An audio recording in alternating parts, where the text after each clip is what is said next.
Bem, bom dia a todos e a todas.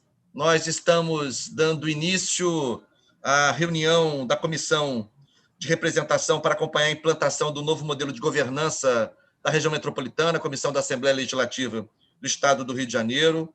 Hoje, em reunião, aberta a um convidado especial, que é o presidente do Instituto Rio Metrópole, doutor Bernardo Santoro. Obrigado por sua presença aqui, sua equipe.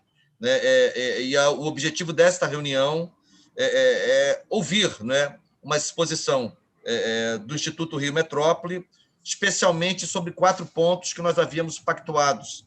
Né, um balanço, não necessariamente nessa ordem, mas de acordo com a exposição planejada pelo Instituto, mas um balanço da implantação dos dispositivos de governança metropolitana, desde que a Lei Complementar 184 entrou em vigor, em dezembro de 2018, portanto, um balanço desses aproximadamente 2 primeiros anos de vigência, um pouquinho mais.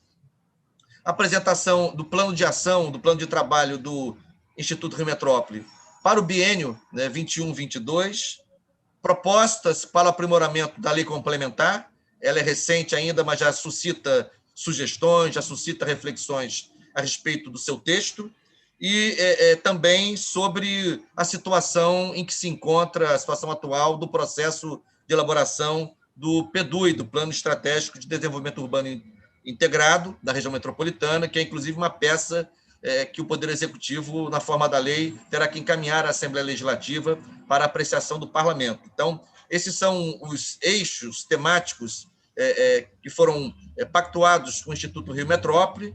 Eu destaco aqui a presença do deputado Luiz Paulo Corrêa da Rocha, vice-presidente da nossa comissão. Agradeço a todas as presenças, as assessorias, e para que a gente use bem o nosso tempo, tendo em vista que às 11 horas haverá uma audiência pública da Comissão de Saúde da Assembleia, em conjunto com a Comissão de Saúde da Câmara Municipal do Rio, sobre a pandemia e enfrentamento à pandemia na cidade do Rio de Janeiro. Eu queria, já de saída, agradecendo a todas as presenças, passar a palavra ao presidente Bernardo Santoro para que inicie a sua exposição, e, em seguida, a gente abre um debate, abre uma interlocução e vê quais são os desdobramentos possíveis desta reunião. Então, por favor, doutor Bernardo Santoro, agradecendo mais uma vez a sua presença, passo a palavra a Vossa Senhoria. Deputado, bom dia.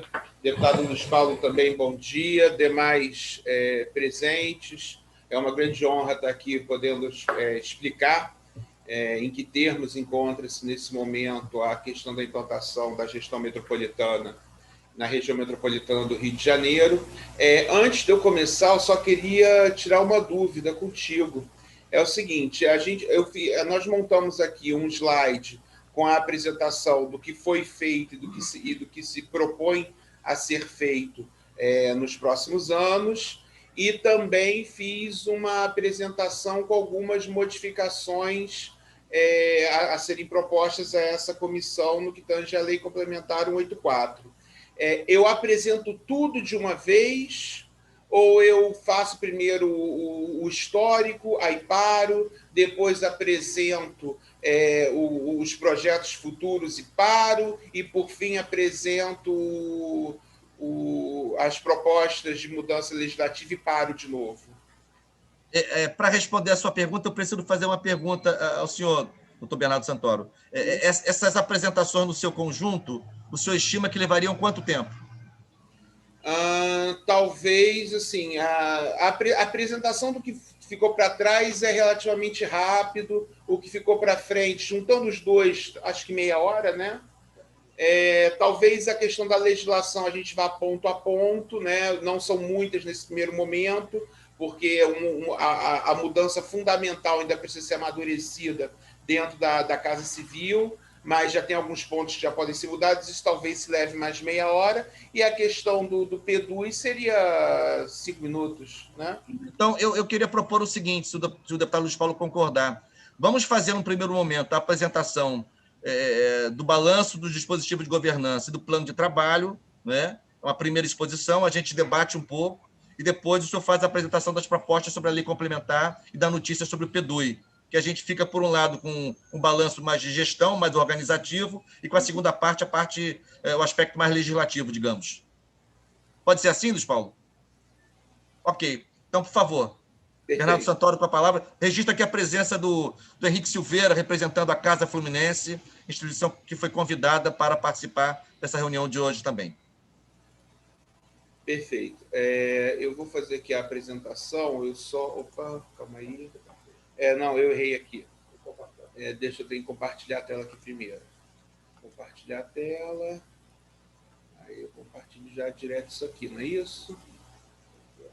Compartilhar.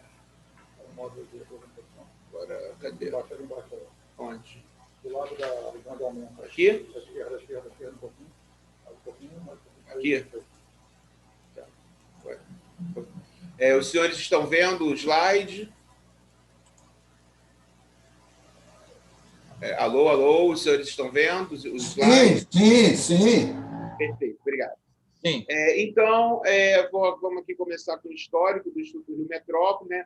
Antes da criação do Instituto Rio Metrópole propriamente dito, obviamente, antes de conhecimento dos senhores, que existia uma Câmara Metropolitana, que não era uma autarquia, ou seja, não fazia parte da administração indireta do Estado do Rio de Janeiro, fazia parte da administração direta como um órgão vinculado à Secretaria de Governo, né?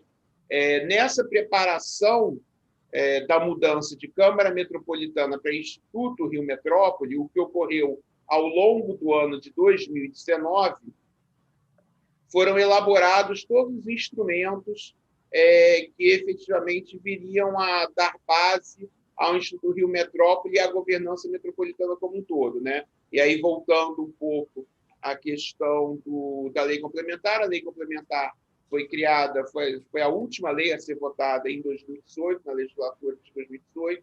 Aí, em 2019, ele começou como Câmara Metropolitana, ele continuou como Câmara Metropolitana dentro da nova Secretaria de Governo, já no governo Wilson Witzel. Assim foi ao longo de todo o ano de 2019, e eu, particularmente, só entro nesse processo mais ou menos em agosto de 2019, né? Bem como o então Procurador-Geral do Estado, Marcelo. O meu foco foi um foco mais do ponto de vista jurídico mesmo, né? Estava um pouco solta a questão jurídica naquele momento, então a gente focou na questão da criação das resoluções. A resolução aprovando o regimento interno do Conselho Deliberativo, regulamentando o Fundo de Desenvolvimento Regional Metropolitano, o decreto específico aprovando a criação e o regulamento do Instituto e o regimento interno, né, do Instituto Rio Metrópole, delegando ao IRM a formação dos comitês técnicos setoriais e aprovando o regimento do Conselho Consultivo, né? Então, assim... Não, claro que não é vídeo, é minha foto. Opa. Por favor, eu peço que fechem os microfones, deixando apenas o doutor Bernardo Santoro com a palavra, por favor. Obrigado. Esse decreto se tornou, né, essa minuta de decreto virou o decreto 46893, e as resoluções foram as resoluções 1, 2, 3 e 4 de 2019, todas elas aprovadas na reunião de novembro, da reunião do Conselho Deliberativo de novembro de 2019, em que eu fui eleito presidente do Instituto, e essas resoluções todas foram aprovadas, né? Naquele mesmo período foram também constituídos o Conselho Consultivo, e até o presente momento, né, o Conselho Deliberativo da região metropolitana decidiu por criar um comitê técnico e setorial de mobilidade, mas depois ele acabou sendo desfeito. Então, até o presente momento, não há nenhum comitê técnico intersetorial formado para trabalhar qualquer tipo de questão específica.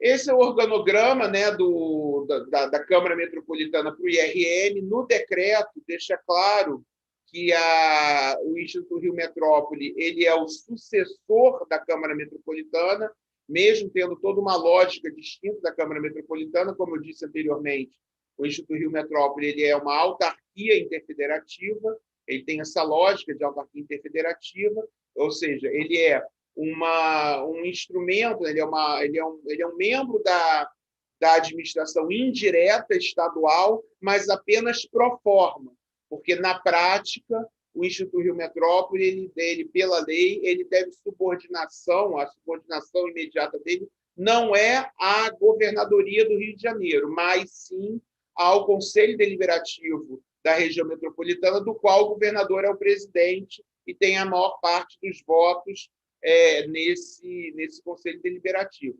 Mas, do ponto de vista finalístico, o Instituto Rio Metrópole ele é subordinado e deve obediência e é o órgão executivo do Conselho Deliberativo da região metropolitana, e, inclusive, responde judicialmente pelo Conselho Deliberativo da região metropolitana, visto que o Conselho Deliberativo não possui personalidade jurídica própria. Então, quem responde juridicamente por quaisquer questões envolvendo a região metropolitana é o CNPJ do Instituto Rio Metrópole, ainda que o Instituto Rio Metrópole seja um mero órgão executivo das ordens e comandos e decisões criadas e deliberadas dentro do Conselho Deliberativo da região metropolitana, que é o órgão máximo dessa governança metropolitana.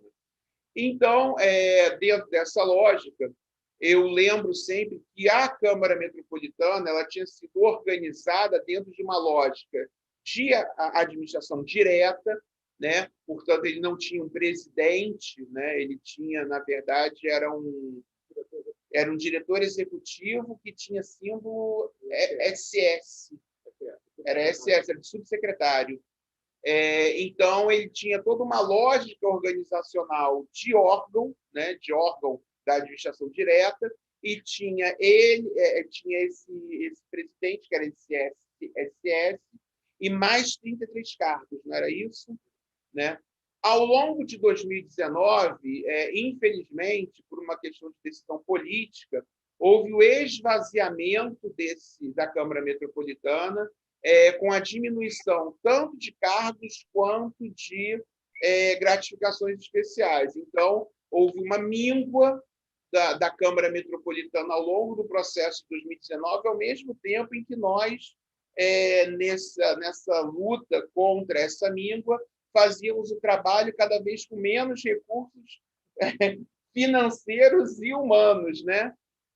Mas, no entanto, a despeito disso, conseguimos entregar o projeto veio a vingar em novembro de 2019, e em janeiro de 2020 começou a reconstrução, a construção do Instituto Rio Metrópole a partir...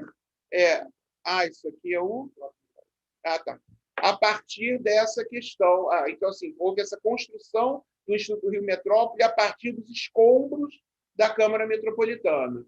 E aí houve toda uma luta para restituição de cargos, restituição de gratificações especiais, organização do novo Instituto Rio Metrópole. E aí não custa nada a gente também fazer um adendo, que é o seguinte: a lógica da Câmara Metropolitana de 34 cargos não contemplava a organização administrativa típica de uma autarquia, típica de uma entidade da administração indireta, porque uma entidade da administração indireta precisa de RH, precisa de auditoria, precisa de ouvidoria, precisa de uma série de cargos que um órgão não precisa. Então, procuradoria. Então, assim, no final das contas, nós tivemos esses 34 cargos de volta, mas enquanto que na Câmara Metropolitana esses 34 cargos eram de cunho eminentemente técnico,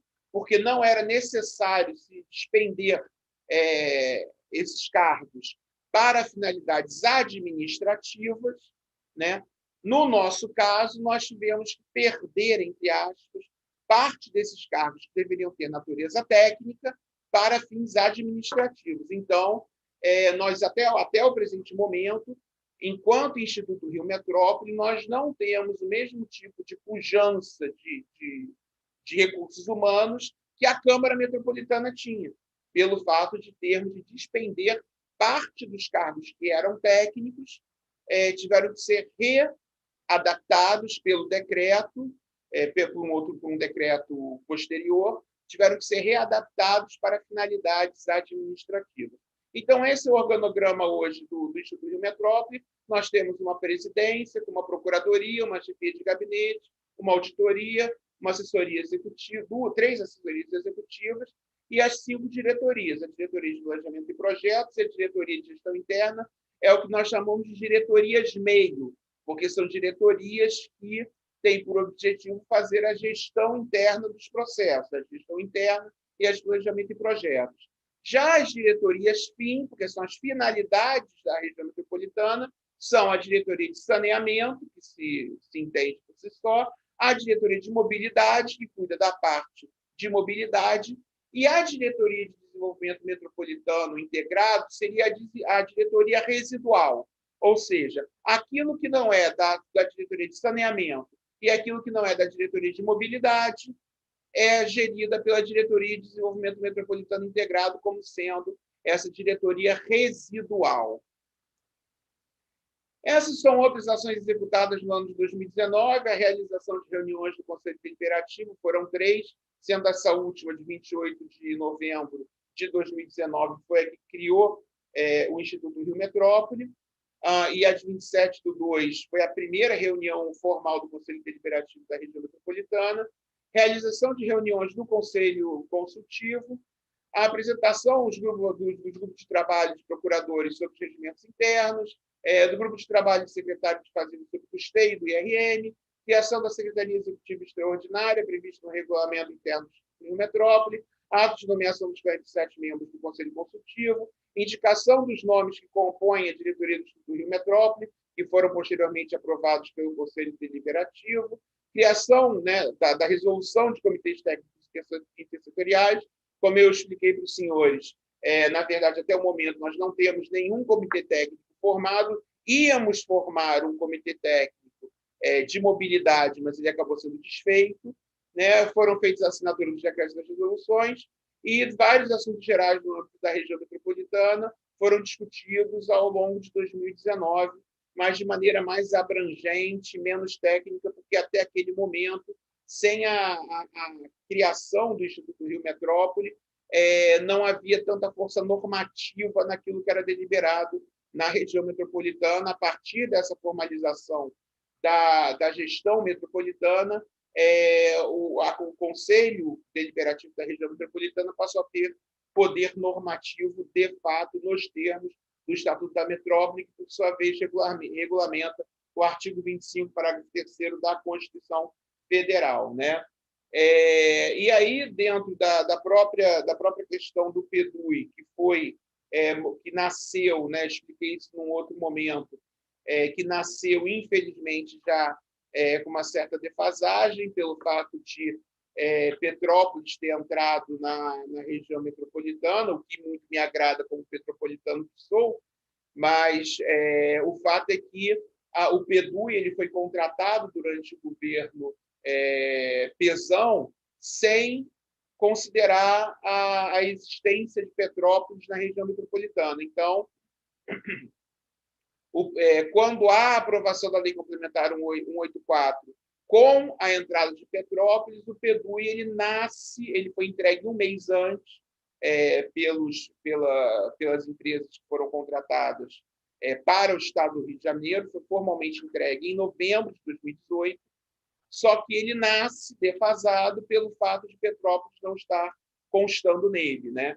Mas isso não muda o fato de que o trabalho foi um trabalho muito bem feito, que envolveu muita gente, inclusive a sociedade civil organizada foi muito presente nesse processo, e, a partir disso, as ações do Instituto Rio Metrópole de desenvolvimento de projetos, eles foram buscados, pensados, elaborados e instruídos a partir dessa gestão, desse PEDUI, ainda que ele não tenha sido remetido à ALERJ para aprovação formal dele, pelo fato dessa defasagem estar sendo averiguada. Bem, os principais desafios agora, né, para os anos seguintes, né? A discussão da concessão dos serviços de água, esgoto e resíduos sólidos ainda nesse mandato, né? O nosso mandato se encerra em 31 de dezembro de 2022. A questão da concessão dos serviços de água e esgoto está muito avançada. A princípio, o leilão deve ocorrer no dia 30 desse mês. Já os resíduos sólidos, a questão envolvendo os resíduos sólidos, isso ainda vai demorar mais um pouco. É o próximo grande projeto do Instituto Rio Metrópole, e também em formato de concessão. E se nós tivermos essa questão dos resíduos sólidos junto com o serviço de água e esgoto concluídos nesse mandato, certamente será um impacto será um mandato que vai ter gerado um impacto gigantesco do ponto de vista de sustentabilidade e resiliência ambiental para toda a região metropolitana do Rio de Janeiro. Além disso, encontrar um equilíbrio entre todos os meios de transporte, todos os modais que estão em crise, principalmente nesse momento de pandemia, em que você vê cada vez mais um déficit das empresas prestadoras desse serviço, sem contar, né, a questão envolvendo transporte alternativo e modais que hoje são pouco explorados, o que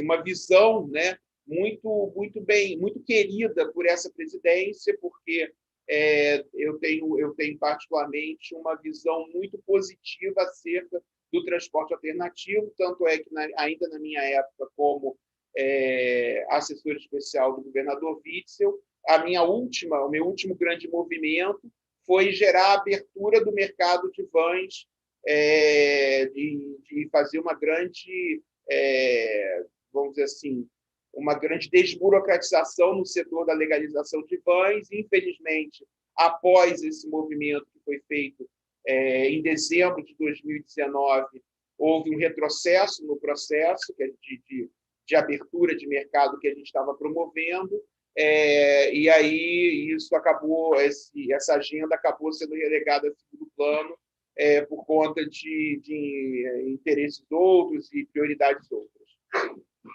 Preparar a infraestrutura tecnológica que permitirá a quarta revolução industrial, né? Isso, inclusive, já há uma parceria desse Instituto Rio Metrópole com os membros dessa querida comissão da Alerj, no sentido da gente criar instrumentos para que essa infraestrutura tecnológica seja desenvolvida a partir de uma perspectiva metropolitana, e também lidar com déficits de moradias e de ordenamento urbano, além de enfrentar os efeitos adversos das mudanças climáticas.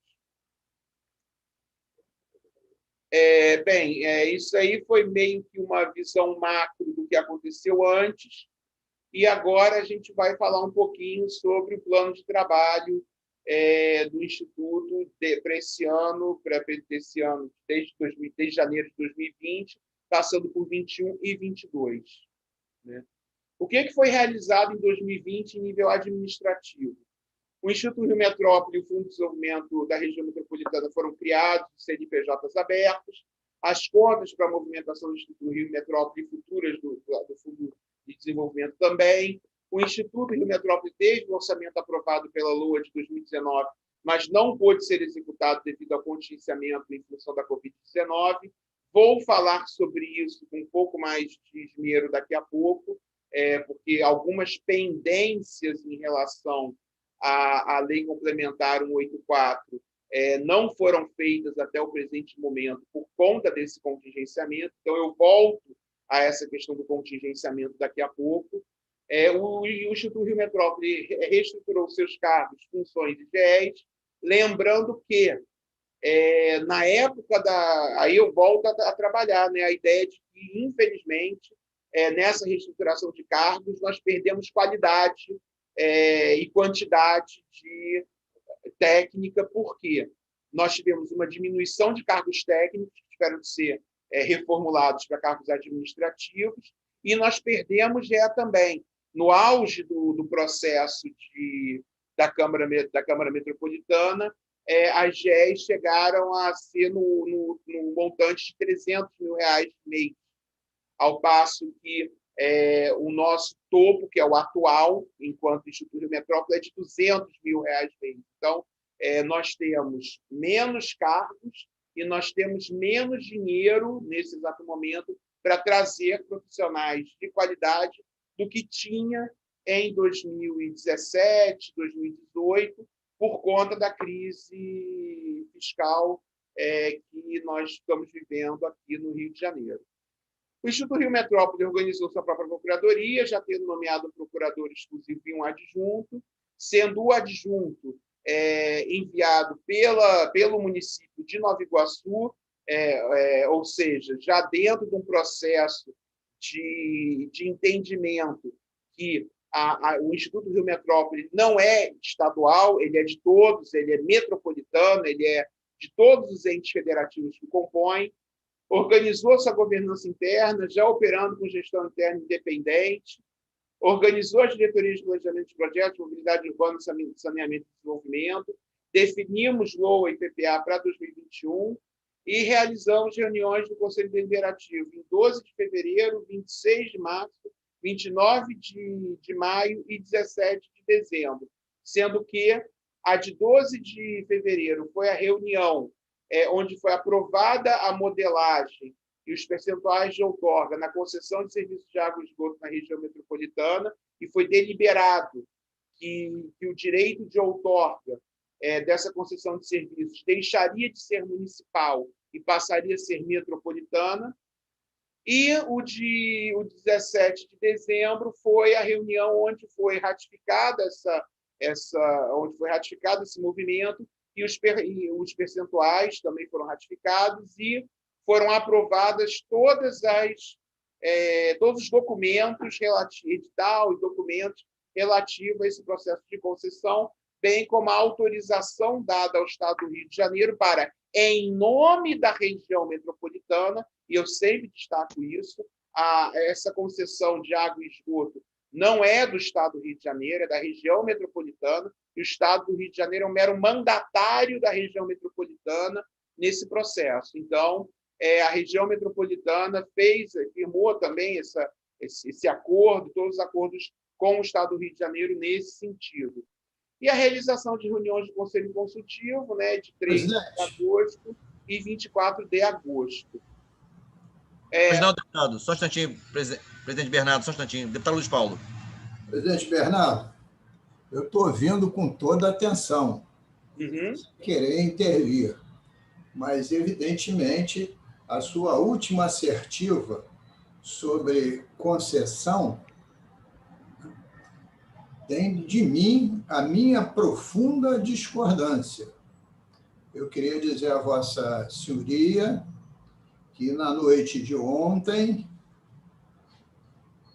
o Tribunal de Justiça concedeu medida liminar a uma ação direta de inconstitucionalidade que nós fizemos, muita gente, eu, deputado Valdec, entre outros que estão aqui, no sentido de que o prazo de concessão tem que ser de 25 anos, a não ser que ele seja alterado por lei.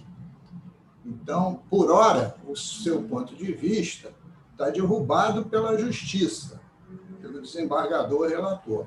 É claro que ainda será apreciado pelo órgão especial, mas, enquanto não for apreciado, o órgão, a decisão liminar está de pé.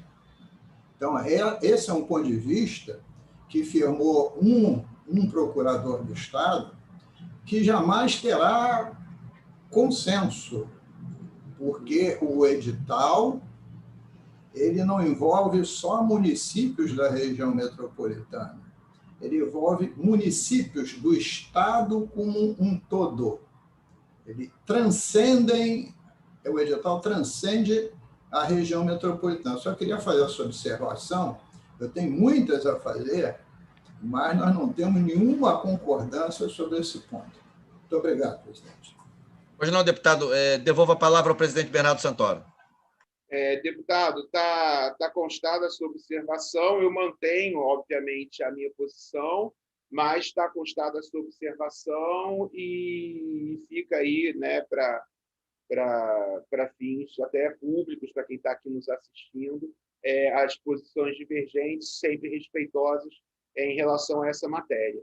E na questão da realização das reuniões do Conselho Consultivo, foram feitas no dia 3 de agosto e 24 de agosto de 2020. No nível estratégico, o que foi realizado em 2020? Né? Realizamos reuniões com todo o secretário estadual para explicar a nova lei da região metropolitana do Rio de Janeiro, apresentar o PEDUI e os projetos que o PEDUI tem em relação a cada secretaria, deixar claro, através de termos de cooperação, as ações executivas que cabem a cada parte e que projetos são priorizados quando a retomada econômica do Estado do Rio de Janeiro e da região metropolitana. Em nível municipal, com secretários de Casa Civil e de Governo dos demais municípios, compartilhamos as mesmas informações que tivemos no âmbito da Secretaria de Estado e ouvimos dos mesmos quais os projetos são prioritários e importantes que sejam trazidos ao Conselho Deliberativo da região metropolitana. Realizamos ainda reuniões junto a instituições de fomento nacionais e internacionais, visando apresentar os projetos que já priorizamos no PEDUI e buscar recursos via Fundo de Desenvolvimento da Região Metropolitana para, nesse momento, podermos evoluir de projetos básicos para projetos executivos em termos de referência na modalidade de PPPs. E aí, sobre essa questão das agências e bancos de fomento internacionais, nós destacamos, né, as reuniões com a USDA, o US Trade and Development Agency, a AFD, a Agência Francesa de Desenvolvimento, o Banco Mundial, o BID, o Banco de Desenvolvimento da China e o NOPS. Inclusive, no que tange ao USDA e ao NOPS, nós já tivemos pré-projetos aprovados no âmbito de investimento em saneamento. Junto aos órgãos nacionais de fomento e pesquisa, temos mantido contato e participado de processo seletivo junto às seguintes instituições: BNDES, Caixa Econômica Federal e FINEP. Né? Inclusive, no que tange a Caixa Econômica Federal, uma questão interessante, eles tinham um edital aberto para... E não foi de iluminação pública, não foi? Não, foi resíduos sólidos, iluminação pública foi. De resíduos sólidos, e aí era uma coisa muito interessante, porque no edital falava em consórcios, estados e municípios. E a Caixa Econômica Federal simplesmente desconhecia o projeto metropolitano e não sabia onde encaixar o projeto metropolitano e a natureza jurídica do Instituto Rio Metrópole dentro do processo, o que demonstra o quanto a questão envolvendo o direito metropolitano está totalmente alheio, né? Até porque não só não divulgado, não trabalhado, né?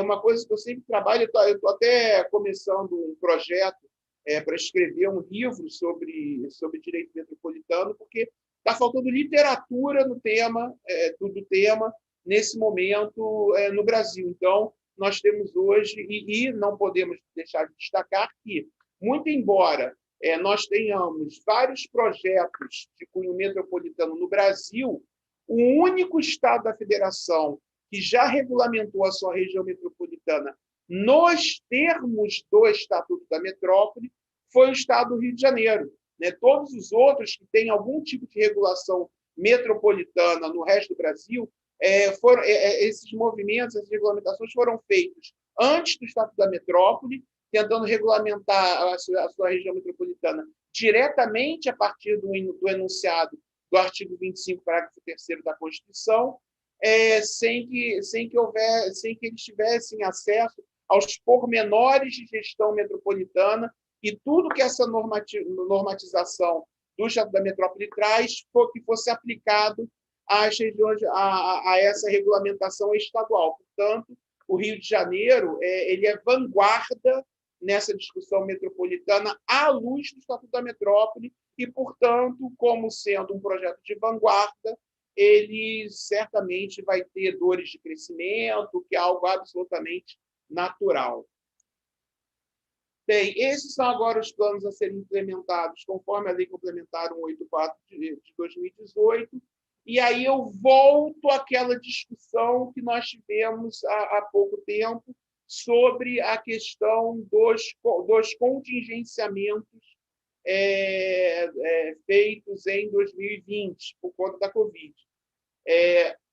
A região metropolitana e a governança metropolitana, de acordo com a Lei Complementar 184, ela tem que entregar alguns atos, né?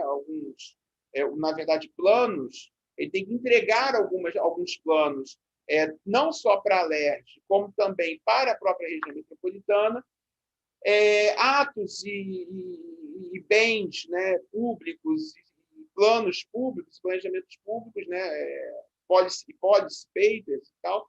E isso está na Lei Complementar 184, é uma exigência ao Instituto Rio Metrópole, e grande parte desses planos ainda não foram elaborados por conta dessa falta de recursos que, infelizmente, nós vivemos ao longo desse período. Portanto, a prioridade da nossa gestão nesse primeiro semestre de 2021 está sendo deixar o Instituto Rio Metrópole absolutamente em dia frente a essas exigências feitas pela Lei Complementar 184. E aqui eu vou agora apresentar essas exigências para os senhores e entender onde nós estamos nesse processo. Primeiro, é o plano de saneamento básico, né? A Lei Complementar 184, no artigo 11, inciso 7, a linha A, manda o Instituto Rio Metrópole estabelecer as diretrizes para a elaboração de plano de saneamento básico e aprová-los. Ou seja, nós temos que fazer um plano metropolitano de saneamento básico. E, nesse exato momento, já está no processo de elaboração de edital, já foram feitas estimativas de custo, etc. e tal. Esse edital vai sair a qualquer momento e, a partir disso, nós imaginamos que, dentro de um prazo de 9 meses, haverá a conclusão desse plano de saneamento básico e, aí, obviamente, com tudo aquilo que se espera desse plano de saneamento básico, né? Nós vamos ter audiências públicas, consulta pública, tudo aquilo que normalmente se espera dentro do processo de construção de um plano metropolitano. Então, o plano metropolitano de saneamento básico vai ser feito por uma empresa a ser contratada, por licitação, esse edital está sendo elaborado e essa empresa vai assessorar o Instituto Rio Metrópole nesse processo, visto que o Instituto Rio Metrópole hoje não tem meios para fazer por si só esse plano metropolitano de saneamento básico. Além disso, da mesma forma, no artigo 11, inciso 8, a linha B, elaborar, aprovar e fiscalizar a implantação do Plano Metropolitano de Resíduos Sólidos. Nós vamos fazer um Plano Metropolitano de Resíduos Sólidos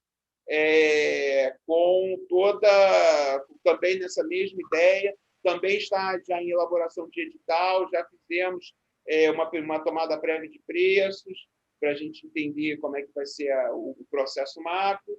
Vamos lançar esse edital e aí também todas as questões envolvendo o risco natural da construção de plano metropolitano de resíduos sólidos será feito a um prazo máximo de 9 meses. Mesma coisa com o plano metropolitano de mobilidade urbana, inclusive em integração com os planos municipais de mobilidade urbana. Muitos municípios da região metropolitana não têm planos municipais, e aí a ideia é que, na criação desse plano metropolitano, para os municípios que não tenham esse plano municipal, a gente também faria o plano municipal desses municípios, que estão em mora nesse caso. Também está em elaboração de edital, mas esse plano especificamente ainda vai demorar um pouquinho mais de tempo, porque ele tem um escopo bem maior do que os dois anteriores. Vinícius. Você olhou? Pois não, deputado? Não. Vinícius. Eu sei, né? Porque não dá para fazer tudo ao mesmo tempo. Deputado Eliomar, bom dia, seja bem-vindo. Só fechar o seu microfone, por favor. Obrigado. Muito bom dia, deputado Valdeir Carneiro. Obrigado. Por favor, bom dia, deputado Luiz Paulo, também Correia da Rocha. Obrigado. Presidente Bernardo. Bom dia, deputado Eliomar, seja muito bem-vindo. Bem, também a integração de Petrópolis no PEDUI, né, como eu tinha falado anteriormente, o PEDUI, infelizmente, ele nasceu defasado por conta da não integração de Petrópolis. Esse plano, esse projeto, né, esse edital, inclusive, esse é o mais adiantado. Qual é a expectativa de lançamento desse edital? Ele já está pronto, o edital está pronto. A gente só precisa agora da liberação do orçamento. A gente vai ter uma reunião com a CEPLAG na semana que vem para descontinuar o orçamento para a questão do PEDUI. Então, a gente imagina que, máximo um mês, esse edital está na rua para fazer a integração de Petrópolis ao PEDUI. O prazo de entrega a partir da contratação é de 6 meses. Portanto, nós esperamos que em 7 meses o PEDUI esteja completo, né, já com Petrópolis integrado, e aí com o PEDUI completo, com a inserção de Petrópolis no PEDUI, ele será imediatamente remetido à Alerj, e aí, de certa forma, a gente já responde a uma pendência dessa reunião de hoje. A ideia é exatamente, a gente está terminando, esse é o próximo passo, né? Na verdade, o próximo movimento que a gente está entregando para a sociedade é essa integração de Petrópolis ao PEDUI, para que a gente possa, finalmente, entregar o PEDUI completo em 7 meses para a Alerj poder deliberar em cima deles e em cima do PEDUI, e aí fica a cargo dos senhores deputados a aprovação ou não do PEDUI, mas está pronto, em menos de um mês está na rua esse edital, e nós entendemos que em 7 meses esse plano está concluído, e aí com esse plano concluído nós vamos poder entregar esse PEDUI completo para a Alerj poder deliberar sobre ele. Além disso, o SINGEL, né, é o Sistema de Informações Metropolitanas, constitui meio de um processo de coleta, tratamento, armazenamento e recuperação de informações de natureza física e territorial, demográfica, econômico, financeiro, urbanística, social, cultural, ambiental de interesse metropolitano, bem como de produção de uma base cartográfica necessária à elaboração das diversas escalas de planejamento, com o objetivo de proceder periodicamente à análise de configuração e tendências da cidade da região, seu processo de urbanização, crescimento demográfico, organização, mudanças funcionais e espaciais, visando o planejamento e execução das questões de interesse metropolitano. Então, o Sistema de Informações Metropolitanas, o SINGEL, ele vai ser essa grande plataforma de gestão de informações metropolitanas. Esse já é um projeto um pouco mais de médio prazo. A gente ainda está em construção do termo de referência. O SINGEL está num processo um pouco atrasado em relação aos outros, e a ideia é que ele esteja absolutamente concluído em 36 meses. No que tange à governança da região metropolitana, a gente está lá, o artigo 20, né? Ele fala sobre a questão do fundo do desenvolvimento da região metropolitana, e esse fundo, embora ele esteja legalizado, já com conta, ele tem que ter uma governança mais sólida, porque hoje ele é um fundo basicamente cerado, né? Ele é um fundo que ele recebe, na verdade, recursos pontuais para projetos pontuais, mas não vai ser a realidade do fundo, né? Se for assim a vontade de Deus e da política e os processos políticos chegarem a isso, o Fundo de Desenvolvimento da Região Metropolitana não vai ser um mero estocador de dinheiro para investimento em projetos pontuais, mas, na verdade, vai ser criado toda uma logística em torno dele para que ele possa captar os recursos necessários para implementar os grandes projetos metropolitanos, inclusive, eventualmente, aquilo que for fruto da exploração das competências naturais da região metropolitana, como seria, por exemplo, o caso da concessão de serviço de água e esgoto, onde um pedacinho pequeno, mas ao mesmo tempo relevante do processo de concessão vai ser destinado ao Fundo de Desenvolvimento da Região Metropolitana.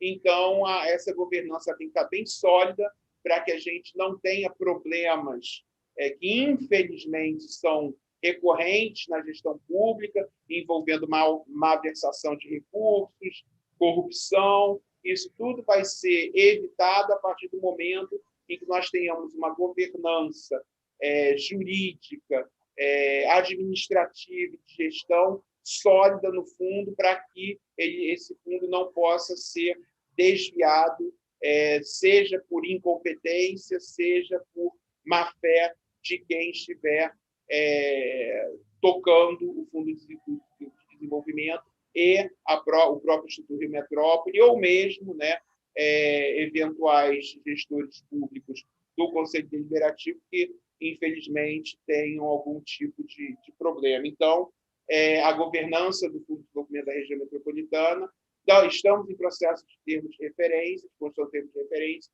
Esse vai ser um tiro rápido, nós já temos algumas propostas em mente, e a ideia é que essa governança seja estruturada em no máximo 3 meses.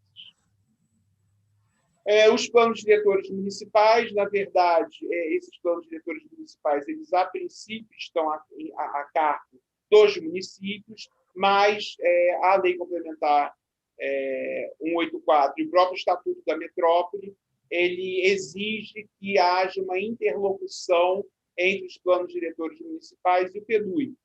Portanto, todos os municípios que estão, nesse exato momento, em discussão de mudança de planos diretores, nós temos ido a esses municípios e prestado toda a assistência técnica no que tange à inter-relação dos projetos deles com o nosso PEDUI, com o nosso projeto de PEDUI, para que esses planos diretores municipais já nasçam absolutamente alinhados com o PEDUI da região metropolitana do Rio de Janeiro. E a questão da habitação de interesse social, nós tivemos nesse presente momento, nós não temos nenhum projeto mais específico nessa área, mas em articulação recente com o próprio deputado Waldeck e membros da sociedade civil organizada dessa área, que trabalha esse campo, tem-se chegado à construção de uma série de ideias, inclusive projetos de lei, que, se vingarem, vão poder efetivamente gerar muitos ganhos no campo da habitação de interesse social. Então, esse é um ramo que está em aberto e estamos em articulação permanente para podermos construir alguma legislação e articular a busca de recursos para buscarmos a implementação de projetos de habitação de interesse social, menos focado em ganho de empreiteiro e mais focado no bem-estar de quem efetivamente está na ponta, precisando de uma habitação de qualidade, de uma habitação que reflita a personalidade das pessoas que recebem essa habitação, portanto, maximizando a dignidade da pessoa humana através do seu lar, através do lugar onde a pessoa vive. Então, assim, essa foi a nossa apresentação sobre o que fizemos, o que pretendemos fazer, e aí eu passo a palavra ao nosso presidente, deputado Waldeck, para eventuais dúvidas, sugestões, bem demais membros aí presentes nessa reunião de hoje, e terminando, a gente passa, então, para o ponto seguinte, né, onde eu já vou procurar aqui Obrigado, presidente Bernardo Santoro.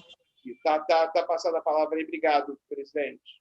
Muito obrigado pela exposição. Naturalmente que vou pedir a Vossa Senhoria que coloque à disposição da comissão essa apresentação que Vossa Senhoria acabou de fazer, e registrar novamente a presença do deputado Eliomar Coelho, e propor o seguinte: Vou passar a palavra ao deputado Luiz Paulo e ao deputado Eliomar, eu posso ficar por último.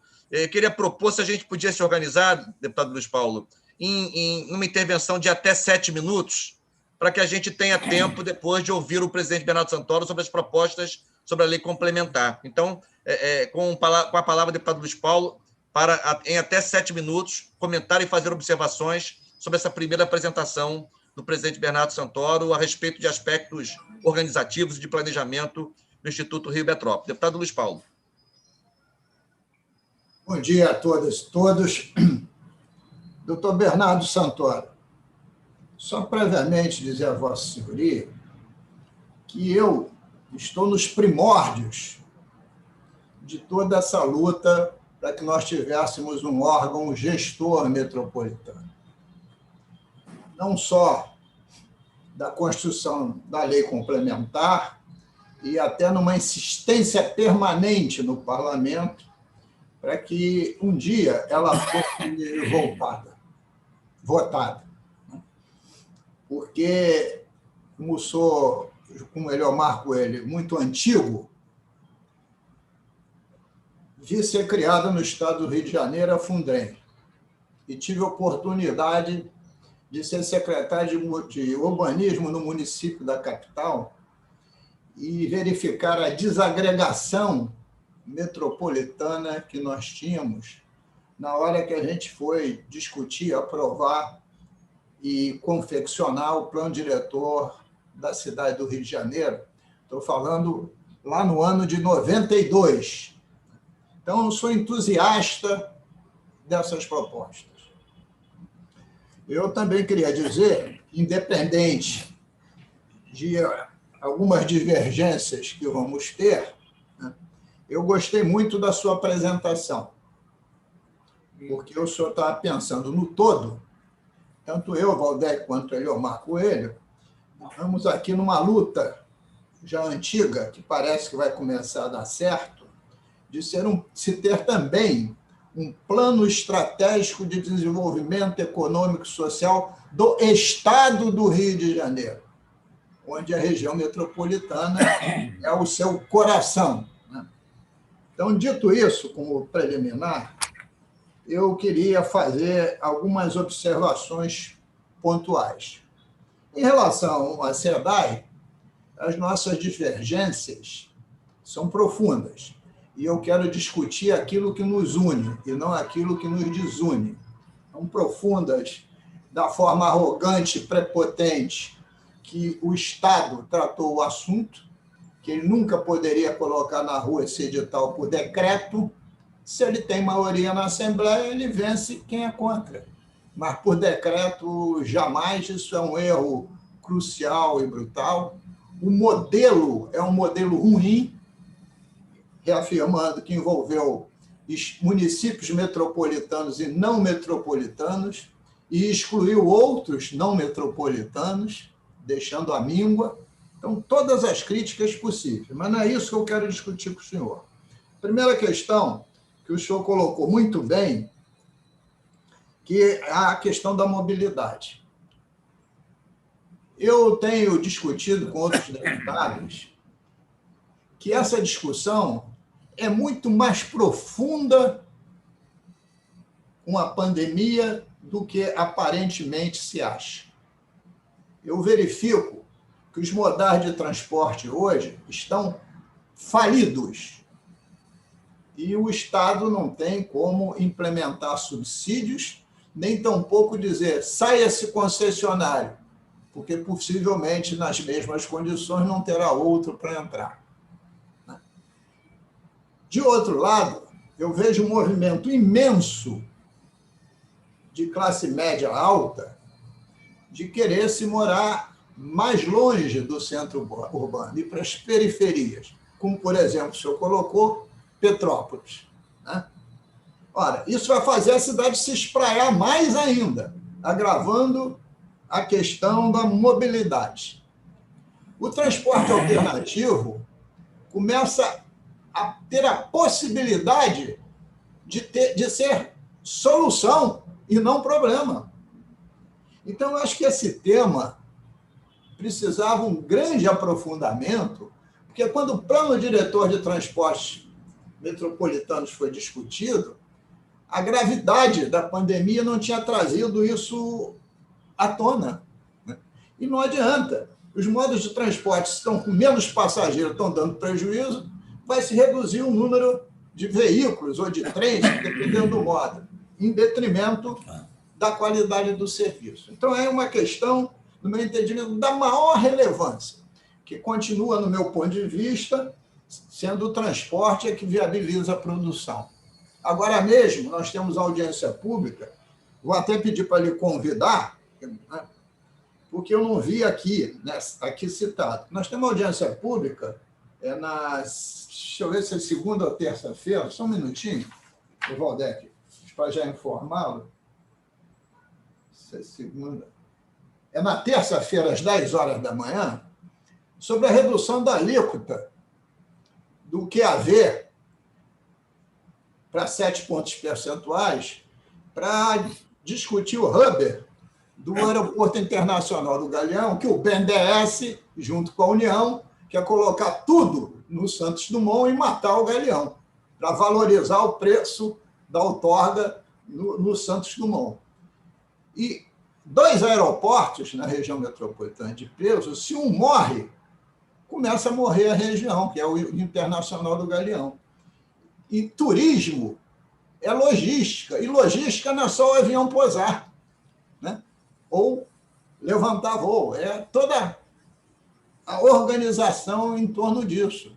Eu acho que essa é uma questão também metropolitana, porque esses 2 aeroportos, né, estão na região metropolitana, além de outros pequenos aeroportos, como Jacarepaguá, etc.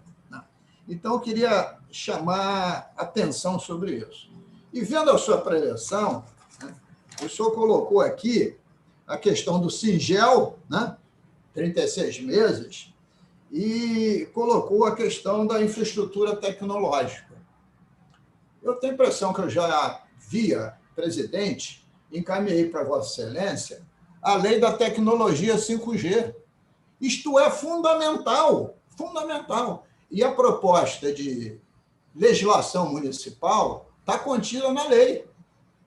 Porque se a gente avançar para a tecnologia 5G, a gente não vai ter como gerar empreendedorismo, deputado Valdec, nas periferias, em favelas e comunidades periféricas, que precisa de empreendedorismo virtual, com Wi-Fi, tecnologia de ponta. Essa questão do 5G eu acho fundamental para que a gente progrida nessa direção. Como eu já trabalhei muito sobre a questão do plano, de ter um plano diretor, a época até que o Mink era secretário, né, da questão do destino final do lixo, né, eu fico na minha dúvida como é que o senhor, dentro disso, faz a integração com o INEA. Quer dizer, porque dos grandes problemas do Estado, doutor Bernardo Santos, é que cada órgão, cada instituição é um compartimento. Elas não conversam entre si. E na região metropolitana, obrigar a conversar entre si, eu acho que é uma tarefa do Instituto. E só para concluir, nos meus 7 minutos, o senhor falou nesse grande projeto do Singel, de 36 meses, onde tem tecnologia de ponta fundamental para ter esse grande banco de dados. Grande banco de dados. Queria dizer a Vossa Excelência que nós estamos trabalhando para que tenha esse plano de estratégia de desenvolvimento econômico e social, ele possa ser sustentado por uma matriz insumo-produto, que será construída em 18 meses. E esse é associado a um banco de dados também de grande dimensão. O secretário de Planejamento ontem nos informou, em audiência pública, na Comissão de Tributação, presente deputado Valdec Carneiro, deputado Eliomar Coelho, que também são daquelas comissões, que ele já está estruturando um grande banco de indicadores, na ordem, salvo erro de memória, de 300 indicadores. Não é da região metropolitana só, do Estado como um todo. Como todo. E aí, nós colocamos a necessidade de valorar, né, a nossa CETERJ, o nosso mini BGE que ficou desmontado nesses anos, né? Então, eu queria trazer essas questões, porque todas elas teriam que conversar consigo ou com elas, né?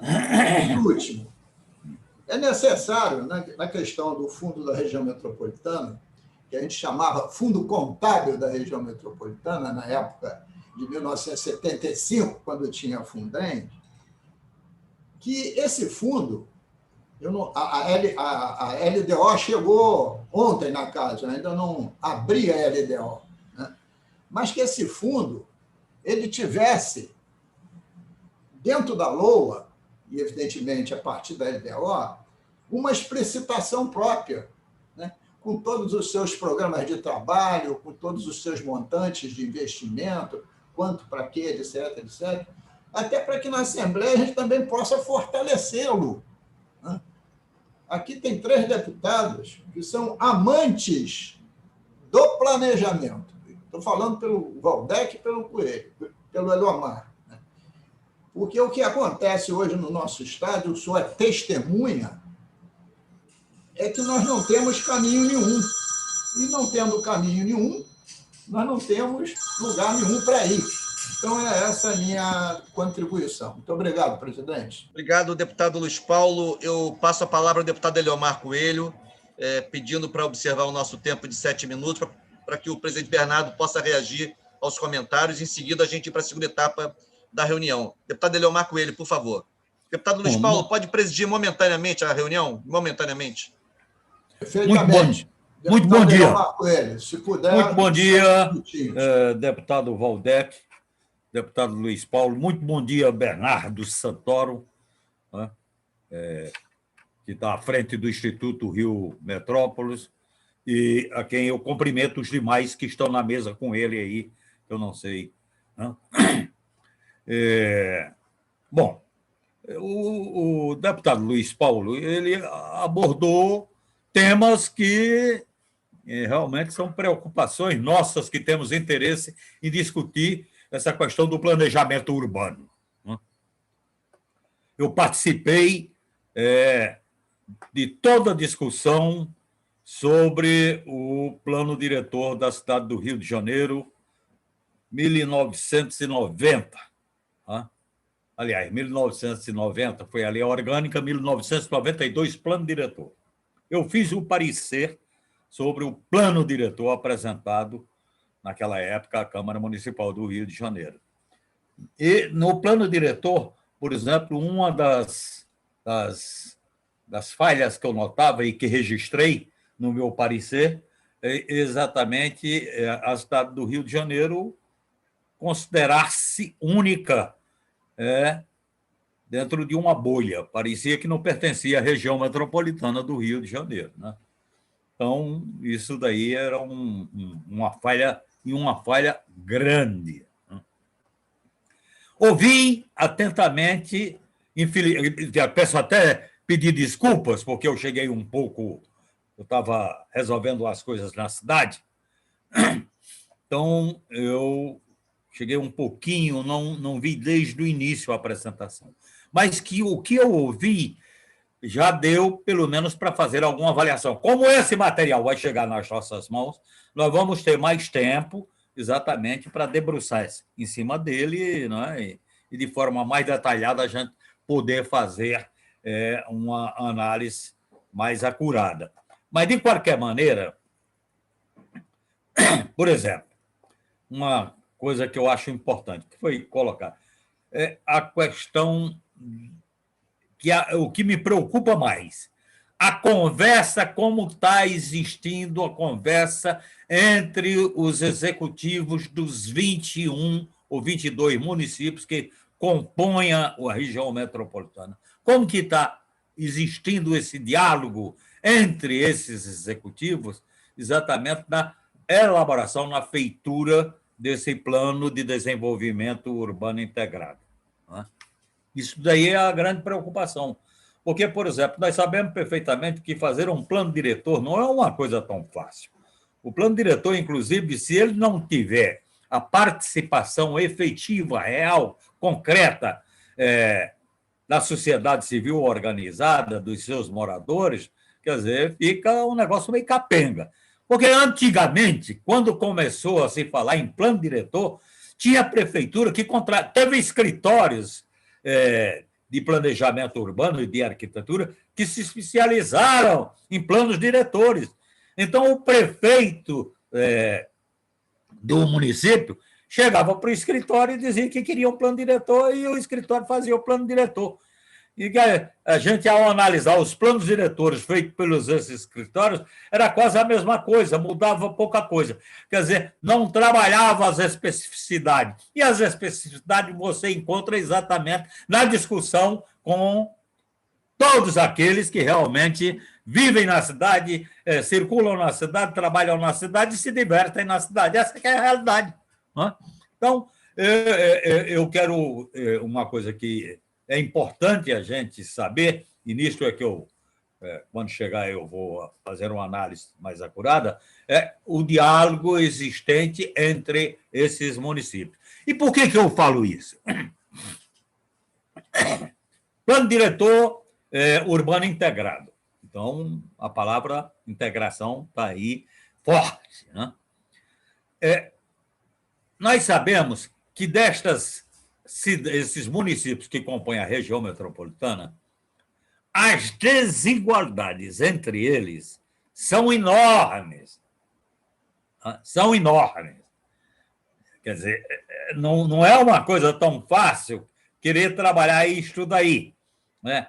E desigualdade de toda... desigualdade econômica, desigualdade social, desigualdade de todo tipo, mobilidade urbana, se você entrar na questão da moradia, se você na questão do emprego, renda, ou seja, quer dizer, aí as desigualdades elas se sobressaem de uma forma violenta entre os municípios. Porque o estado do Rio de Janeiro, ele é um estado sui generis, né? Parece que, como o estado do Rio de Janeiro, o outro que tem alguma semelhança é Amazonas. Por quê?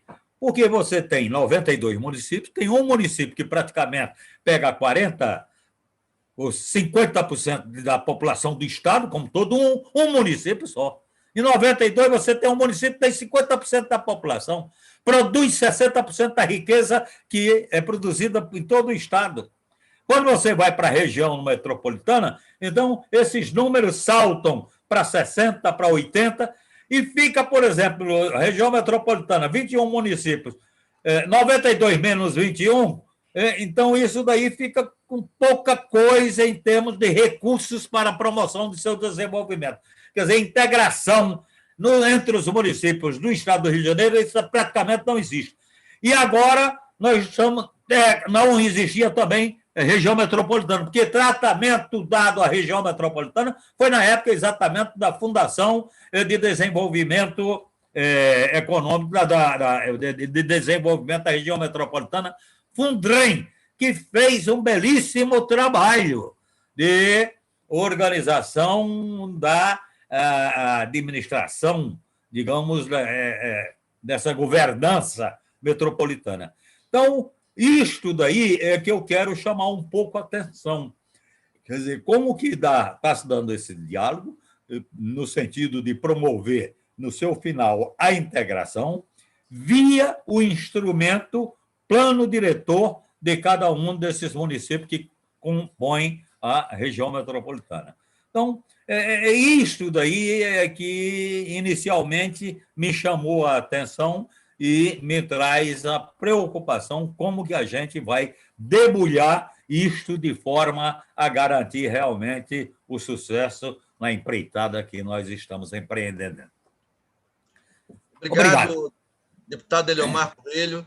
Eu queria perguntar ao Henrique Silveira, representante da Câmara Fluminense, se gostaria de fazer alguma observação. Eu lhe concederia 13 minutos para fazer observações sobre essa apresentação. Por favor, Henrique. Obrigado, deputado Valdec. Cumprimento a todos aqui os presentes essa audiência aqui da importante comissão da região metropolitana. Na verdade, eu acho que eu só queria sublinhar e talvez ouvir mais, né, do presidente Bernardo Santoro sobre a questão da mobilidade, né? O deputado Luiz Paulo já sinalizou isso. Eu acho que esse é um tema muito central, né? Eu acho que junto com o saneamento, mobilidade configura aí, né, sem desmerecer os outros temas, mas o coração dessa discussão metropolitana. E o Instituto Rio Metrópole tem um papel muito importante, né? O próprio plano metropolitano fala da necessidade da criação, né, dessa autoridade dos transportes na região metropolitana. Então, na apresentação do Bernardo, mencionou ali numa questão de olhar para o futuro, buscar o equilíbrio, né, da relação dos transportes. Mas assim, a gente vive uma crise dos transportes muito, muito séria, né? Então, entender melhor... Por exemplo, eu senti falta do Instituto nesse momento da crise, né? Como um órgão público que pudesse estar se colocando, apontando caminhos e soluções diante desse contexto de crise, né? Buscando se aproximar, né, das diversas secretarias, né? Como já bem disse o deputado Luiz Paulo, não conversam entre si, quanto mais quando tem que conversar com secretarias de outros municípios, né? Estado, município e outros municípios da região metropolitana. Então, senti falta, né, do Instituto Rio Metrópole com um papel mais ativo nessa articulação em busca de soluções. E aí eu queria, para finalizar, só destacar, por exemplo, um tema que eu acho que tem que ser a atenção de todos nós, que é a questão da bilhetagem eletrônica, né? A bilhetagem eletrônica, que já teve uma lei aprovada na Alerj, que obriga o processo licitatório para que o Estado tenha controle sobre a bilhetagem. Está em andamento um estudo na Secretaria de Transporte para fazer essa bilhetagem, só que a gente acompanhou recentemente que a Prefeitura do Rio também vai fazer um processo licitatório para bilhetagem. E um pouco em conversa, né, com essas duas secretarias, o processo de integração disso não está colocado. Na verdade, existem preocupações de que o sistema que o Estado licite seja um e o sistema que a Prefeitura licite seja outro. Então, vai ser quer dizer, aqui está literalmente faltando um espaço que cria uma mesa de trabalho entre essas duas secretarias para que essa licitação tenha os mesmos parâmetros técnicos, e a gente consiga, porque o que está em jogo é a questão tecnológica, né, de 5G que vem pela frente, né, dessa bilhetagem eletrônica. Então, esse é só um exemplo, né, de um tema que me parece oportuno o Instituto Rio Metrópole ocupar um espaço de articulador e produtor de soluções, né, coordenadas entre Estado e prefeituras no tema da mobilidade urbana. Então, essa é a minha contribuição para o debate, e eu gostar muito de ouvir o Instituto Rio Metrópole comentando melhor esse tema. Obrigado, agradeço pelo espaço. Obrigado, Henrique Silveira. Eu quero esclarecer que o Henrique Silveira, o conselheiro Vicente Loureiro, que tinha uma agenda hoje e não pôde participar, não pôde estar conosco, e o vereador Romário Regis, que está estruturando a Frente Parlamentar Intermunicipal Metropolitana, foram convidados para essa agenda de hoje. Enfim, só para dar uma satisfação pública a esses convidados que estão aqui conosco hoje, sobre esses convidados que estão aqui conosco hoje. Eu queria, antes de passar a palavra ao presidente Bernardo Santoro, também fazer algumas breves observações para que a gente disponha ainda de cerca de 30 a 35 minutos para o debate sobre a lei complementar.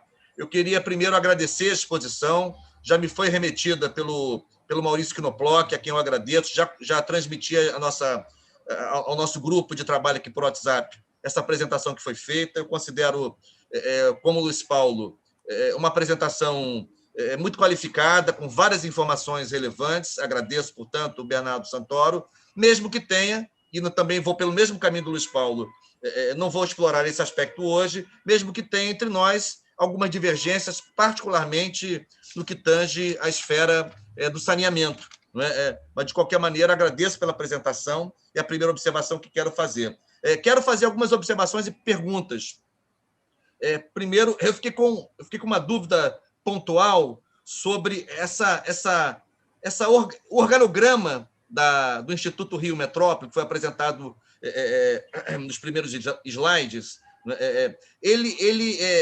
essa diretoria, essa estruturação organizativa, ela decorre de um decreto do governador.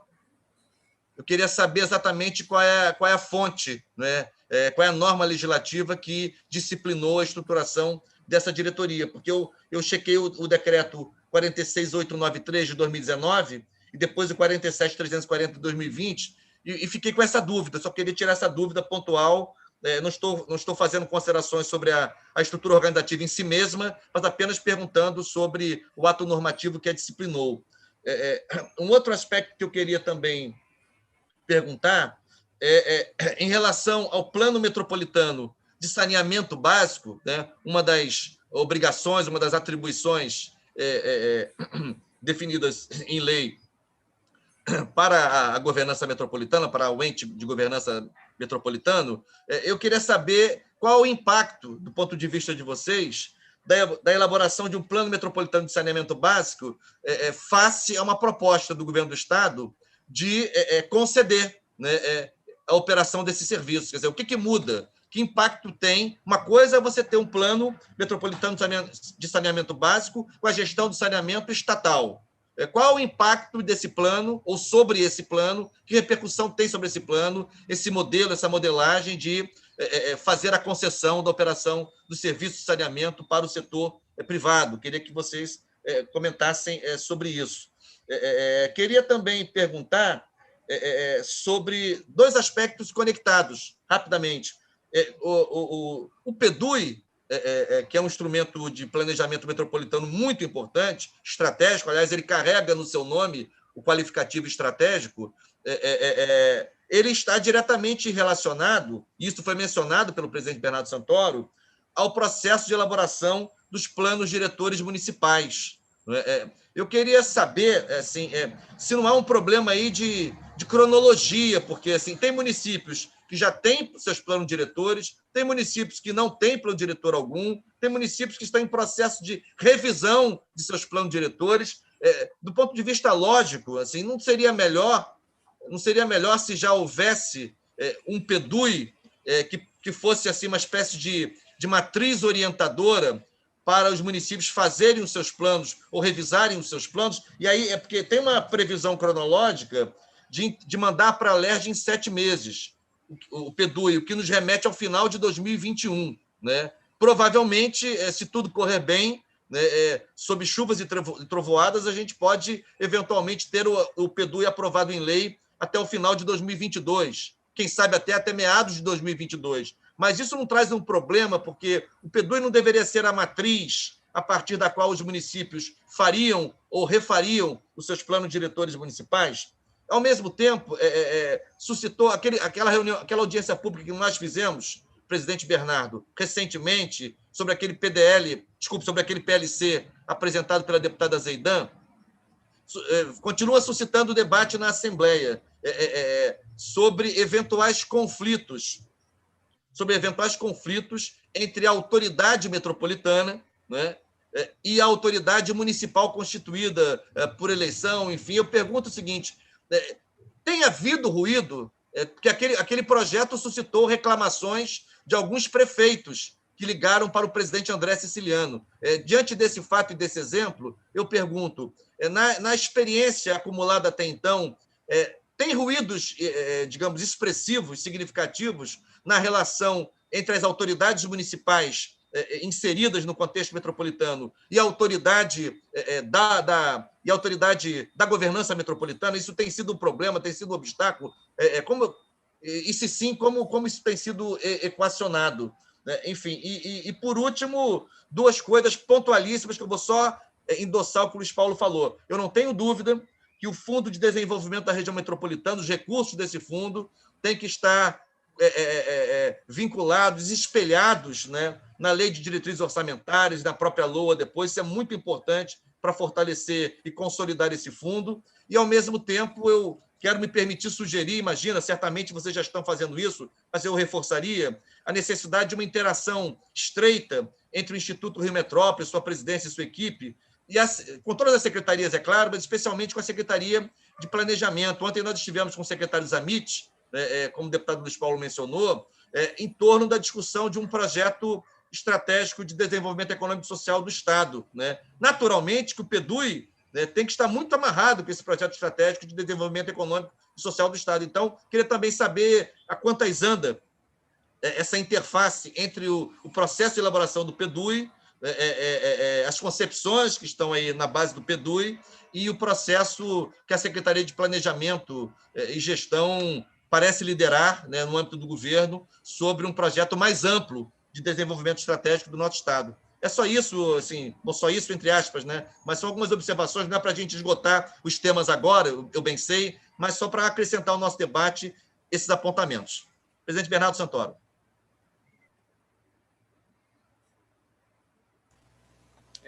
Caros deputados, também ao excelentíssimo senhor Henrique, obrigado pelas contribuições, perguntas, sugestões. São muitas, vou tentar ser o mais breve possível na elaboração das respostas e, na medida do possível, quando eu puder responder a mais de uma questão de uma só vez, eu vou tentar fazê-lo. Vamos lá, em relação aos questionamentos do deputado Luiz Paulo, né? E aí também, obviamente, isso se estende a todos. Sem dúvida que a postura do Instituto Rio Metrópole em relação a essa comissão sempre será, primeiramente, fortalecer mais as nossas convergências do que, eventualmente, valorizar nossas divergências. Essa é a nossa postura, e tem sido a dos senhores também, e eu sou muito grato aos senhores por essa interação sempre tão positiva. Mesmo com eventuais divergências, eu prefiro nem dizer que nós divergimos, eu prefiro dizer que nós concordamos em divergir, né? Que aí fica mais uma concordância. No que tange a questão da mobilidade apresentada pelo deputado Luiz Paulo, eu concordo plenamente, eu entendo que essa questão da mobilidade ela tem que ser, ela precisa ser melhor tratada em nível metropolitano, e aí eu vou, inclusive, trazer essa perspectiva trazida pelo deputado Luiz Paulo e vou juntar com a do senhor Henrique, e dizer para o Henrique que ele está absolutamente correto nas críticas dele em relação à questão da bilhetagem, na minha opinião. Então, eu vou fazer coro com a postura e pensamento do Henrique. Inclusive, eu fiz questão, no que tange já a questão da bilhetagem eletrônica, fiz questão de deixar claro ao secretário de Transportes que a falta de interação entre o projeto estadual e o projeto municipal da capital do Rio de Janeiro, ele pode gerar uma bizarra política de bilhetagem, de bilhete duplo, né? Enquanto que o nosso foco e a busca do poder público sempre foi uma política de bilhete único, e de maneira até estranha, né? Quase, vou usar o termo bizarro, nós podemos estar caminhando para um cenário de política de bilhete duplo. Então, essa questão já foi um processo de crítica da minha parte à Secretaria especificamente ao secretário de Transporte. Então, posso falar aqui de maneira tranquila, porque o que eu falei para ele, eu falo em público. Acho que esse projeto esses dois projetos estarem sendo feitos de maneira desconexa é um erro, é um grave equívoco. Me dispus a ser esse canal, essa interlocução. Até o momento não tive êxito nessa minha tentativa, mas já demonstrei a minha preocupação com o tema, que eu considero absolutamente pertinente. É o meu? Que coisa. Eu considero absolutamente pertinente essa crítica, e da minha parte, saibam que vocês terão um soldado na busca por uma real política de bilhete único e não de bilhete duplo, como parece estar vindo a acontecer nesse momento.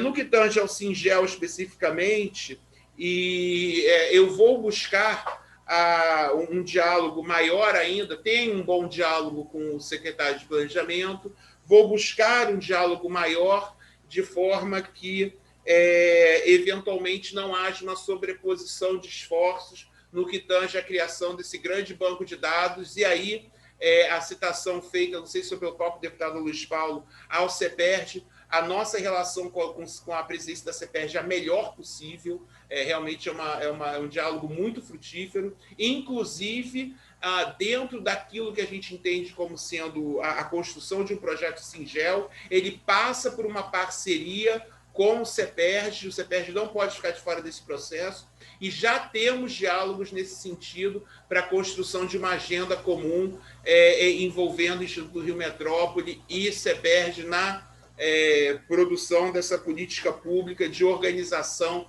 de um grande banco de dados que possa ser base de um planejamento mais correto e mais produtivo para a região metropolitana e, quem sabe, ser base de um projeto maior envolvendo o estado do Rio de Janeiro, no que tange essa questão de banco de dados.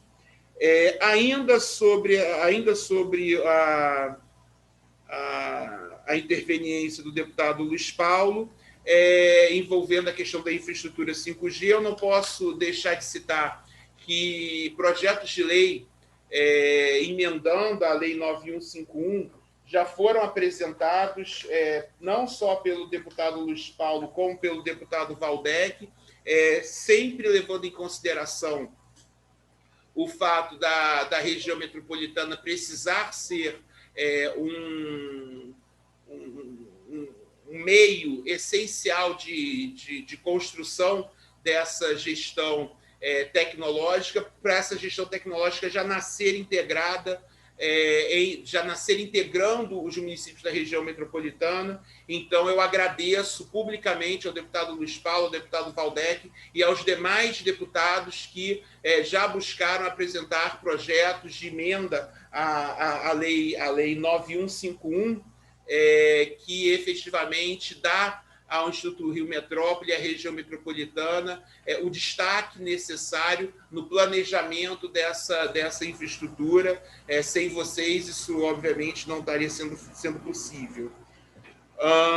Então, eu espero ter podido já, de certa forma, esgotar aquilo que o deputado Luiz Paulo apresentou de contribuição. No que tange às contribuições do deputado Eliomar Coelho, a quem agradeço a intervenção, a preocupação ela é importante. Realmente, o PEDUI ele precisa ser o instrumento mais importante na diminuição dessas desigualdades metropolitanas. E aí eu entro num link, inclusive, a uma contribuição do deputado Waldeck, no que tange ao PEDUI e ao problema cronológico que ele apresenta. Só para deixar claro, planos diretores municipais, todas as cidades têm. O que algumas cidades não têm é plano de mobilidade.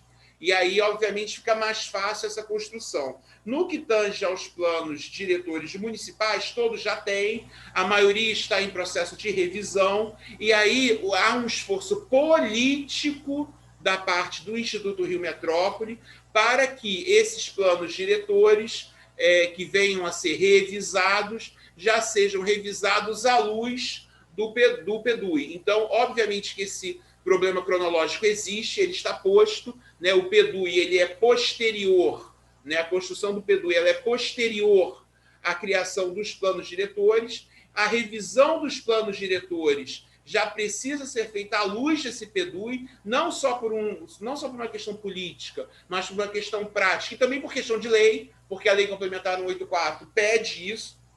Então, o prefeito que ignorar o PEDUI e a integração metropolitana já está incorrendo em um equívoco administrativo. Então, nós não deixaremos de eivar todos os esforços necessários para que essas eventuais revisões de plano diretor já contemplem a integração metropolitana. Isso é um esforço que o Instituto Rio Metrópole está fazendo através dos seus técnicos, tanto da diretoria de mobilidade quanto de saneamento, e também a diretoria metropolitana integrada, que é aquele residual. E aí eu já falo sobre essa questão. Então, espero ter podido esclarecer ao deputado Eliomar a sua dúvida. É um esforço que nós vamos fazer, mas ele é um problema que hoje realmente se mostra pertinente e presente. Isso passa por um esforço político de todos nós, tentar diminuir essa desigualdade, tentar cortar essa eventual falta de diálogo exatamente com o esforço político de integração, que é a base o core business, né, do Instituto Rio Metrópole. Acredito que eu já tenho, então, respondido ao senhor Henrique, né, concordando com as críticas dele e me dispondo a fazer essa interlocução. Até agora, infelizmente, essa interlocução não foi bem sucedida, mas continuo com essa mesma preocupação. Realmente não podemos ter uma política de bilhete duplo na região metropolitana, isso seria um erro, seria andar para trás na questão da interlocução metropolitana. E agora eu vou para as dúvidas, sugestões e comentários do deputado Waldeck, começando a falar sobre a questão do saneamento e a preocupação do... Oi. Tá. E a preocupação do deputado no que tange a essa concessão e o fato desse plano metropolitano se dar após a concessão. A gente, obviamente, não pode ignorar, primeiramente, que a modelagem de concessão do saneamento, embora tenha sido feito pelo BNDES, ele teve participação ativa do Instituto Rio Metrópole, através da sua diretoria de saneamento, não só na construção do plano base, mas também quando das audiências públicas e também da consulta pública. E aí eu vou dizer, como uma experiência pessoal minha, que nós podemos estar frente a frente com realmente um novo modelo de construção de edital de grandes intervenções públicas. O projeto inicial do BNDES para essa questão da concessão, eu vou tecer críticas parecidas até com a que o deputado Waldeck apresentou. Era um projeto inicial, eu não vou chamar de ruim, mas certamente estava longe de ser bom. No entanto, todas as contribuições feitas pela sociedade civil organizada e pelos órgãos técnicos ao longo do processo de audiência pública e consulta pública tornaram o projeto um bom projeto. Obviamente que há quem discorde, tenho certeza que entre os senhores essa discordância continuará sendo vista, mas eu posso dizer que a qualidade do trabalho ela foi melhorada 500% a partir da contribuição da sociedade civil nas audiências públicas e consulta pública, feita inclusive com o esforço pessoal desse instituto. Então, e por conta disso, pelo fato do Instituto Rio Metrópole ter sido parte importante, fundamental no processo de elaboração dessa concessão, eu entendo que a elaboração desse plano metropolitano de saneamento básico, ele não só não trará nenhuma divergência em relação ao que foi feito até então, porque já foi feito com bases e premissas trabalhadas por esse instituto, como também, e eu preciso destacar, esse plano metropolitano de saneamento básico, além dele fazer uma espécie de consolidação de tudo que foi feito, ele vai aprofundar e aprimorar questões que suplantam em muito a mera questão da distribuição de água e coleta e tratamento de esgoto. Saneamento básico é muito mais do que isso, enquanto que... água, esgoto, resíduo sólido e máquina drenagem. Isso. Então, eu entendo que esse plano metropolitano de saneamento básico ele tem um escopo maior do que ultrapassa a questão da outorga da distribuição de água e coleta de esgoto em si. Então, assim, não vai haver, na minha visão, maiores dificuldades de se integrar o que está sendo feito ao plano a ser elaborado e, além disso, outros pontos que vão além da distribuição de água e coleta de esgoto serão contemplados nesse plano de saneamento, que hoje não são trabalhados nessa outorga pela própria lógica da outorga que está sendo trabalhada.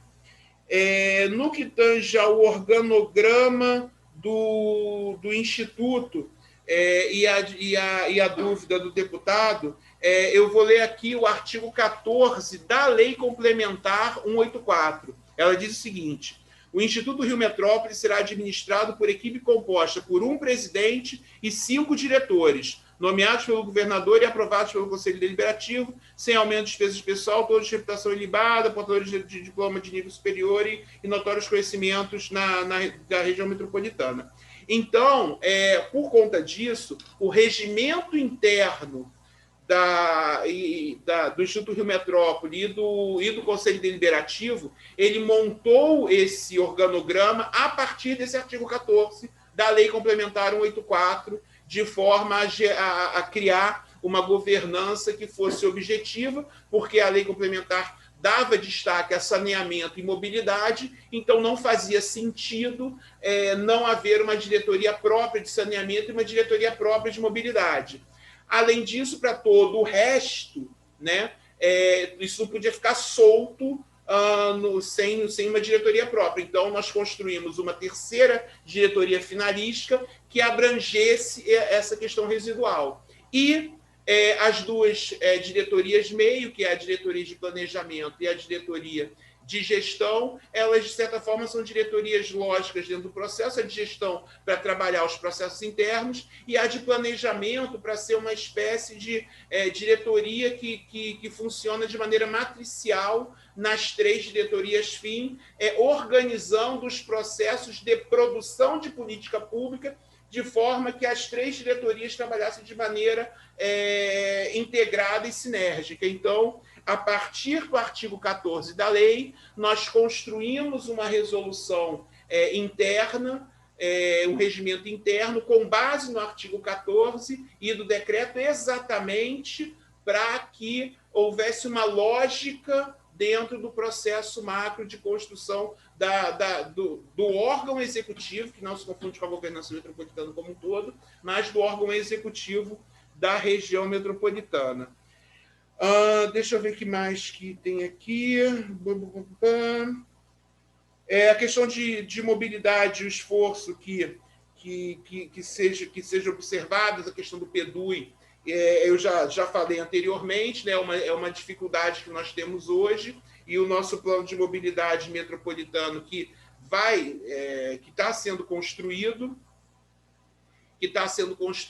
ele vai ter esse objetivo exatamente de criar os planos metropolitanos municipais dos municípios que não têm esse plano e, para além disso, vamos trabalhar para que esse plano já nasça integrado ao que é feito hoje nas cidades onde já há esse plano municipal de mobilidade.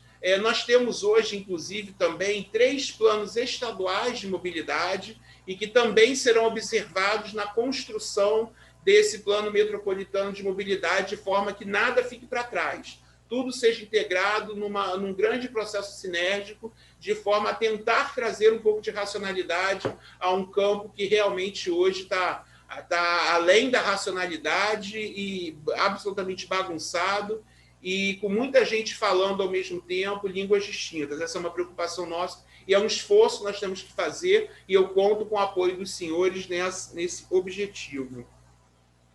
Houve uma pergunta acerca também dos ruídos na relação entre prefeitos e autoridade metropolitana, principalmente no que tange, né, e levando em consideração o projeto de lei complementar envolvendo a questão de saúde pública. Inclusive, tivemos uma audiência pública recente sobre o tema, em que eu até expus, né, na minha visão, a inconstitucionalidade do tema. Na minha visão, é muito claro que o Instituto Rio, que a governança metropolitana, ela, no que tange a extensão das suas competências, ela só pode tratar aquilo que consta no inciso 1º do artigo 30. Somente da listagem, e a gente nunca pode esquecer isso, né? A região metropolitana, ela tem como característica, pelo próprio Estatuto da Metrópole, tomar para si, trabalhar para si, questões de competência municipal, né? A região metropolitana, ela, a princípio, ela não tem competência originária sobre questões estaduais. Ela tem competência originária sobre questões municipais que podem, onde, dentro da lógica metropolitana, aquilo que é de interesse local, artigo 30, inciso 1º da Constituição, pode ser tomado pela região metropolitana através de deliberação do Conselho Deliberativo e, por conta daquele interesse local, virar interesse comum, e a partir do momento que ele vira interesse comum, ele passa a ser trabalhado pela região metropolitana. Questões que não estão envolvidas no inciso 1º do artigo 30, na nossa visão, não podem ser trabalhadas pelo Instituto Rio Metrópole, a não ser que os municípios deleguem isso para a região metropolitana por lei municipal própria. Da mesma maneira, o Estado ele pode delegar serviços para a região metropolitana, não são características originais da região metropolitana, e, inclusive, na Lei Complementar 184, ocorre esse tipo de caso, como, por exemplo, a Lei Complementar 184, ela dá a competência de trabalhar da região metropolitana, trabalhar a questão das hidrovias na Baía de Guanabara. Questão de hidrovia, ela é claramente uma questão estadual, ela não é uma questão municipal. A partir do momento que a lei complementar nos garante o direito de trabalharmos essa questão, nós entendemos que nós podemos trabalhar essa questão não porque é uma competência característica da região metropolitana, mas sim porque a Alerte, como poder legislativo estadual, delegou uma competência estadual para ser trabalhada em nível metropolitano, mas não é uma característica original metropolitana. E aí, nessa visão, eu entendo que o Estado poderia, por exemplo, delegar algumas questões envolvendo saúde e pandemia, ao passo que os municípios, se também quisessem, poderiam fazê-lo, né? Mas não é uma característica metropolitana natural essa questão, porque está em outro inciso, se não me engano, no inciso 7º do artigo 30 e não no inciso 1º. Isso posto, eu não sei exatamente que tipo de ruído ocorreu entre os prefeitos e o Conselho Deliberativo como um todo. Eu posso garantir aos senhores que, do ponto de vista do órgão executivo da região metropolitana, que é o Instituto Rio Metrópole, não há nenhum problema com nenhum prefeito, né? Mas eu lembro que, na verdade, o Instituto Rio Metrópole é apenas o órgão executivo daquilo que é deliberado pelo Conselho Deliberativo. Portanto, a autoridade metropolitana não sou eu. A autoridade metropolitana é o Conselho Deliberativo da região metropolitana.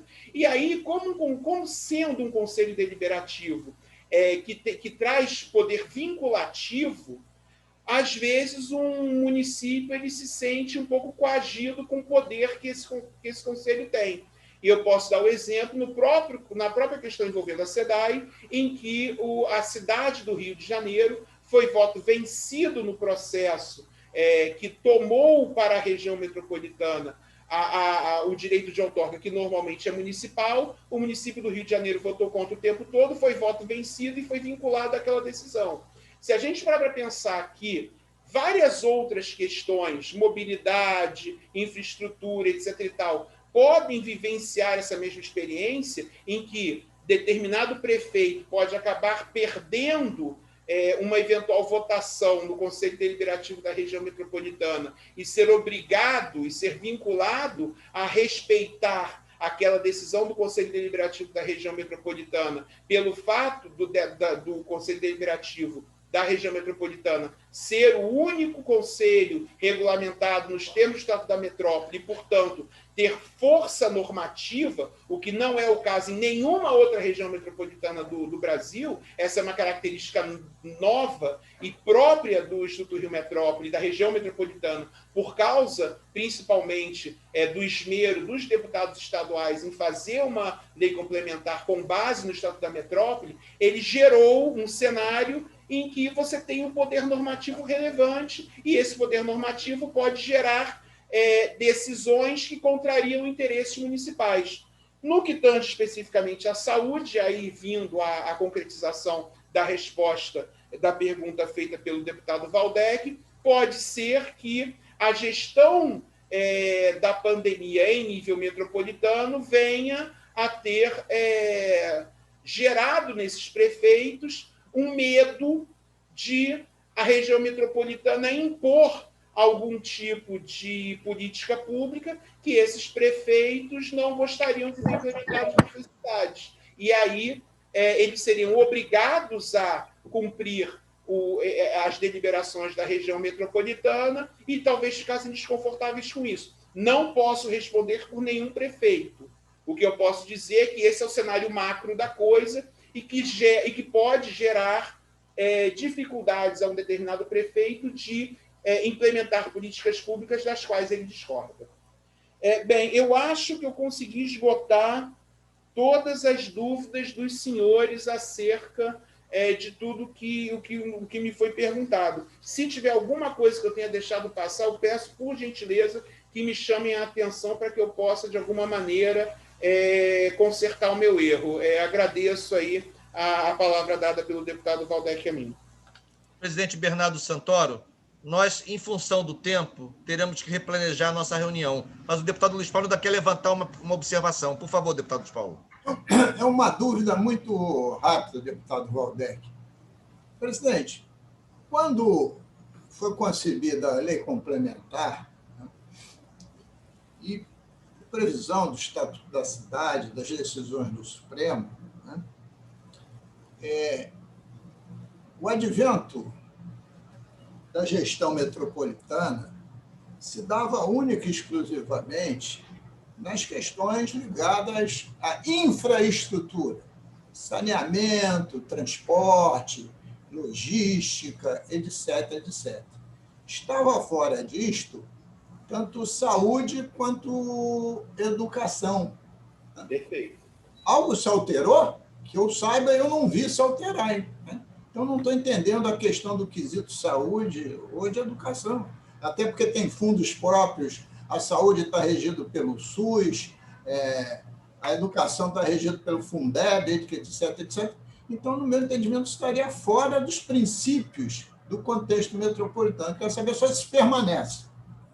Permanece, concordo plenamente com a sua participação e com essa intervenção, deputado. Inclusive, foi essa a postura adotada por mim em relação à audiência pública que nós tivemos, onde nós discutimos exatamente a questão da saúde. Na minha visão, permanece exatamente assim. As questões de infraestrutura, porque as questões de infraestrutura, elas são ligadas ao tal interesse local do artigo 30, inciso 1º da Constituição, que dá ao município o poder de fazer essa gestão em nível municipal. Enquanto que saúde e educação estão em outros incisos e, portanto, não podem ser trabalhados em nível metropolitano. Foi exatamente por isso que, na nossa audiência pública, eu me insurgi pela inconstitucionalidade daquele projeto que acabou sendo retirado de pauta. Então, nesse sentido, é exatamente essa a minha visão. Eu continuo plenamente de acordo com a visão de que saúde e educação